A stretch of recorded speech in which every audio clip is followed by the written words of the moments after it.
बुहारी सरी तपाईको छोराको श्रीमती होइन म मेरो अभि मर्यो कि जिउँदैछ भनेर हेर्न आउनु भएको होला हैन तपाईहरु नेहा के भन्दैछौ तिमी यो तपाईको छोरा स्वार्थी छ भनेर त मलाई राम्रोसँग थाहा थियो तर यो हदसम्म गिर्छ भनेर मैले सोचेको पनि थिइन मेरो अभिलाई मार्न खोजेको हैन तैले नेहा प्लिज चुप चुप जस्ट लिभ मलाई तसँग के बोल्नु छैन leave right now just leave आमाजु त जाँदै गर छोरा म आउँछु अबदेखि आफ्नो अनुहार पनि देखाउनु पर्दैन उसले गर्दा नै यस्तो भइरहेछ अझ लाज पनि लाग्दैन उसलाई एउटा तरिका हुन्छ नि हातमा त लगाओस् न जानेको छ मैले मार्दिन्छु म सबलाई मार्दिन्छु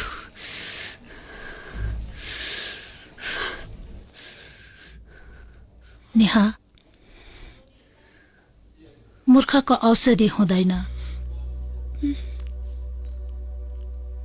म तिमीलाई छोराको तर्फबाट माफी माग्छु अब मेरो छोराले यस्तो गल्ती गर्दैन हेर नेहा सासु भएर होइन आमाको नाताले एउटा कुरा भन्छु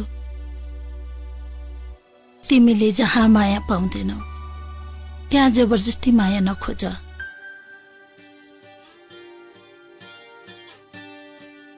त्यसो गर्यौ भने तिमीले अरूबाट पाउने माया पनि गुमाउँछौ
I'm so sorry, Avi.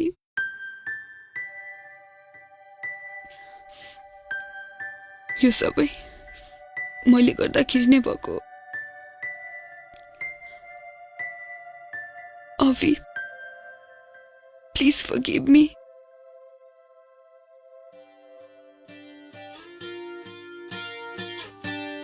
एकचोटि मात्र मेरो कुरा सुनिदेऊ प्लिज Avi. चर्की सकेको मुटुलाई अझै नघोचिदेऊ भरिसकेछ आँखामा आँसु रोकिन्न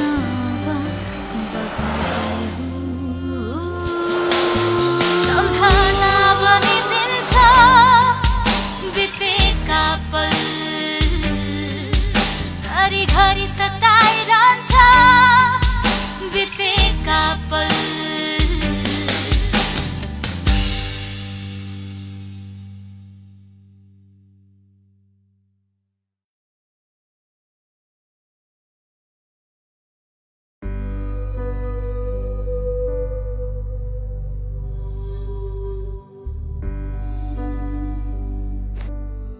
Hello beta, how are you? Are you fine?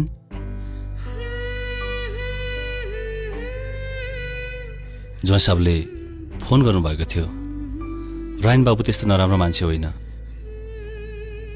सक्छौ भने उसलाई एकपटक बुझ्ने कोसिस गर। तिम्रो कुनै पनि decision Daddy, you're the most understanding person in my life.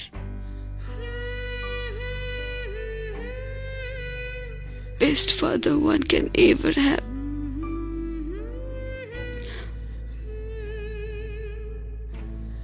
तर मेरो लागि खुसी भनेको मुठीको बालुवा जस्तो भइसक्यो। तपाईँ मेरो खुसी चाहनुहुन्छ भने म जस्तो छु मलाई त्यस्तै छोडिदिनु dad, please please leave. Take care, take care.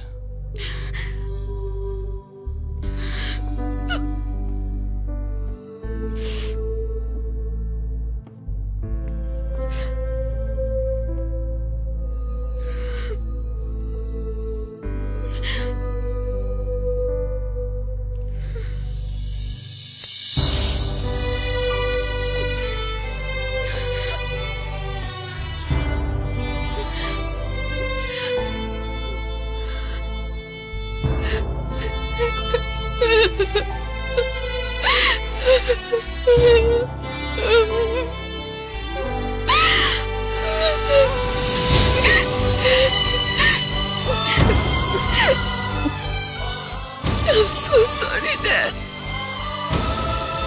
I'm so sorry, Daddy. I'm so sorry.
जीवन साथी सुरुवात तिमी नै अन्त्य पनि।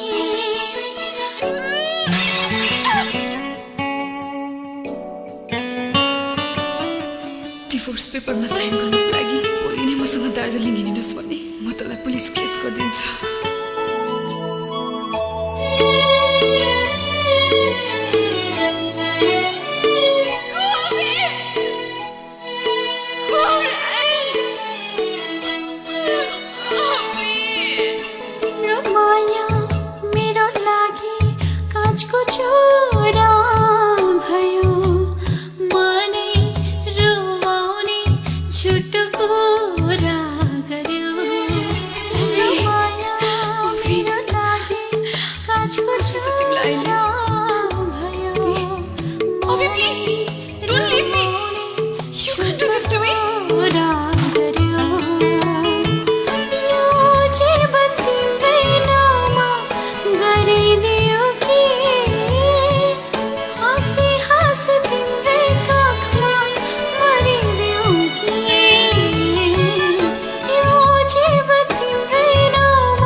नुमा ओ नुमा आन्टी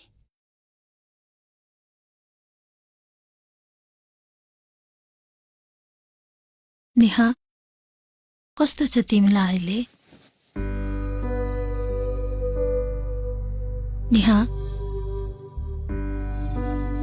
तिमीलाई एउटा खुसीको खबर छ नेहा मेरो छोराले तिम्रो डिभोर्स पेपरमा साइन गरिदिएको छ इल्यो तिम्रो डिभोर्स पेपर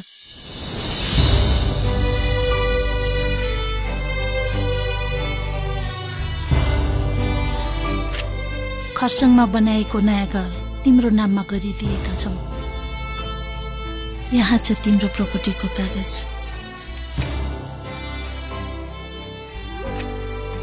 अझै तिमीलाई प्रपर्टी चाहिएको छ भने भन हाम्रो जति प्रपर्टी छ त्यो भन्दा विशाल मेरो छोराको हृदय छ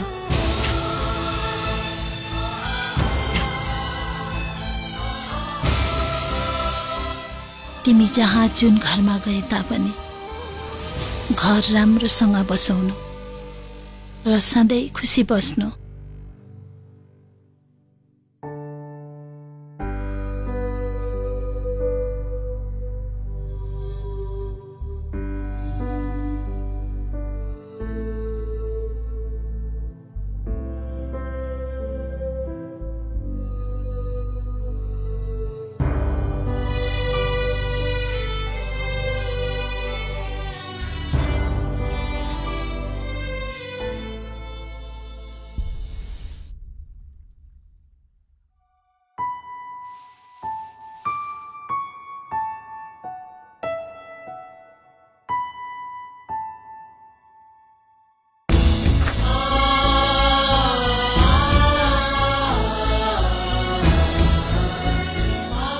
नुमाले चाहेको जस्तै उसलाई डिभोर्स गरिदिए उसलाई कुनै पनि कुराको कमी हुन नदिनु राइट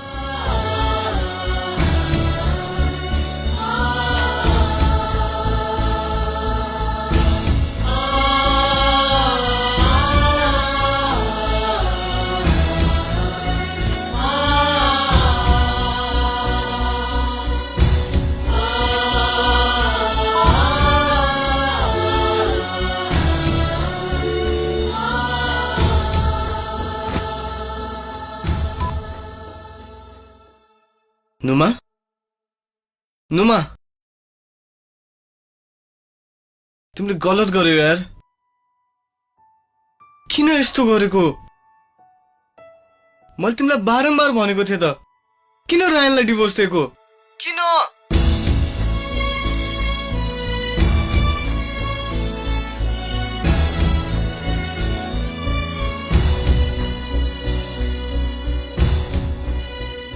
सुन्दैछौ तिमीले मलाई किन बोल्दैनौ तिमी मसँग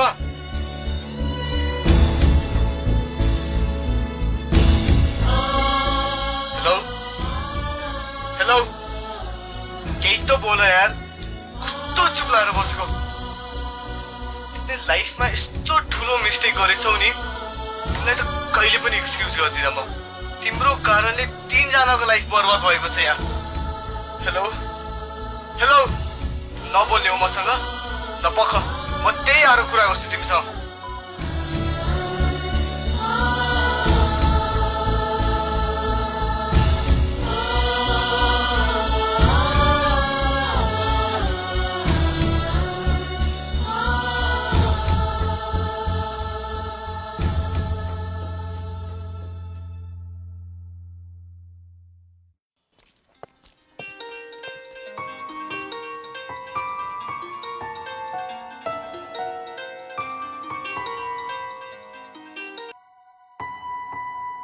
नेहा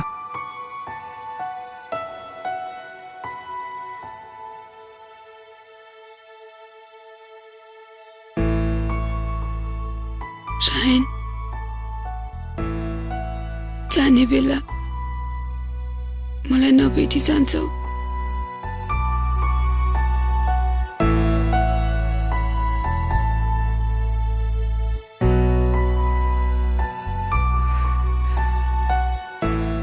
म मायाले।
नेहा,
नसक्छु हाँस्न,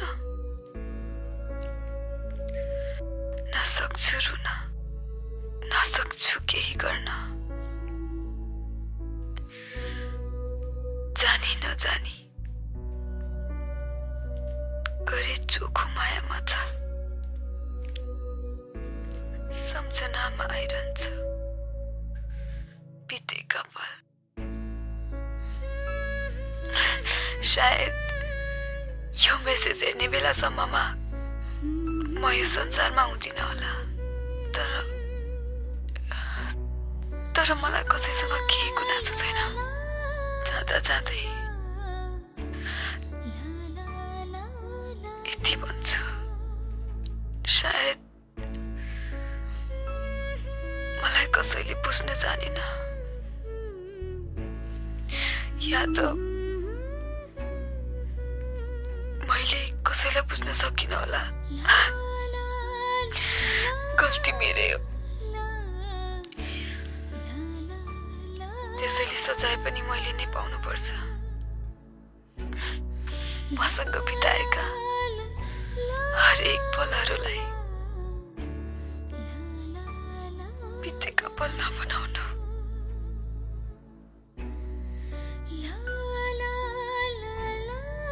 मलाई सम्झनामा पनि आउन नदिनु यदि मलाई सम्झेनौ भने मलाई माफ गरिदियो भने ठानेछु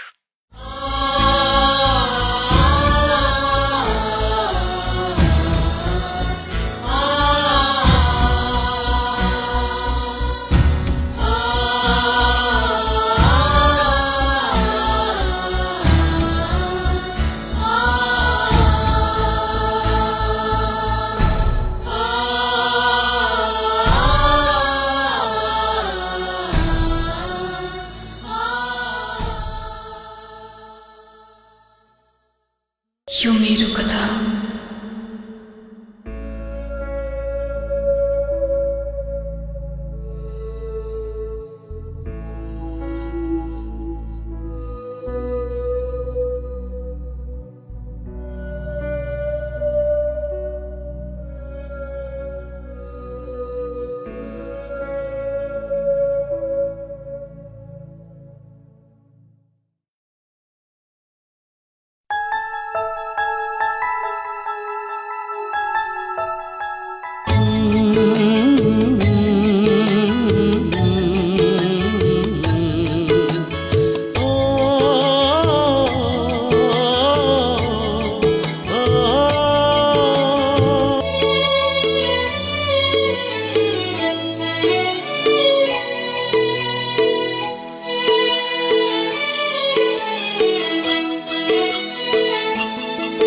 तिम्रो माया मेरो लागि काँचको चुरा भयो मनै रुवाउने झुटो कुरा गर्यो तिम्रो माया मेरो लागि काँचको चुरा भयो मनै रुवाउने झुटो कुरा गर्यो यो जीवन तिम्रै नाउँमा गरिदिऊ कि हाँसी हाँसी तिम्रै काखमा मरिदिऊ कि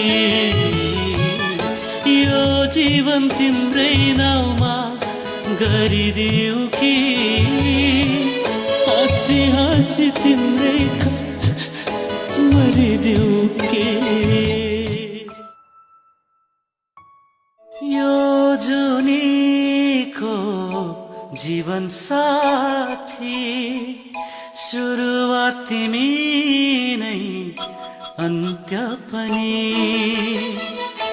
यो जुनीको जीवन साथी सुरुवात तिमी नै अन्त्य पनि शीतल शीतल छाया बनी छायो खुशीको बादल सरी